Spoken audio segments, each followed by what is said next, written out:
அழைக்கப்படுகிறார். இவர் கர்ம வீரர், படிக்காத மேதை, ஏழை பங்காளர் என பல பெயர்களில் போற்றப்படுகிறார். வறுமை காரணமாக பள்ளி செல்ல இயலாத ஏழை குழந்தைகளுக்கு இவர் இலவச கட்டாய கல்வி திட்டத்தை தொடங்கினார்.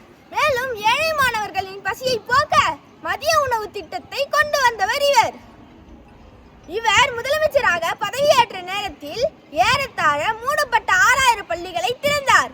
மேலும் 12,000 புதிய பள்ளிகளை தொடங்கினார். இதனால் இவர் கல்வி கடவுள் என்று அன்போடு அழைக்கப்படுகிறார். காமராஜர் 1903ஆம் ஆண்டு ஜூலை 15ஆம் நாள் தமிழ்நாட்டின் விருதுநகரில் அன்று விருதுப்பட்டியில் குமாரசாமி நாடார் மற்றும் சிவகாமி அம்மாள் தம்பதியருக்கு மகனாக பிறந்தார். குடும்ப வறுமை சூழ்நிலை காரணமாக இவர் தனது 12 வயதிலேயே படிப்பை நிறுத்தினார்.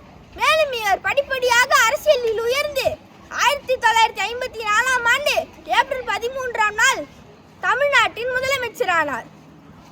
ஏழை குழந்தைகளின் ஏழ்மை காரணமாக இவர் இலவச கட்டாய கல்வி திட்டத்தை தொடங்கினார். இவரது மதிய உணவு திட்டம் ஏழை மாணவர்களின் பசியை போக்கியது. கிராமங்கள் தோறும் பள்ளிகள் திறக்கப்பட்டன. எல்லா குழந்தைகளும் பள்ளிக்கு சென்று படிக்க தொடங்கினர். இவர் இலவச சீருடைகளை எல்லா குழந்தைகளுக்கும் வழங்கினார். கீழ்பவானி, மணிமுத்தாறு மற்றும் மேட்டூர் கால்வாய் போன்ற பாசன திட்டங்களை தொடங்கினார்.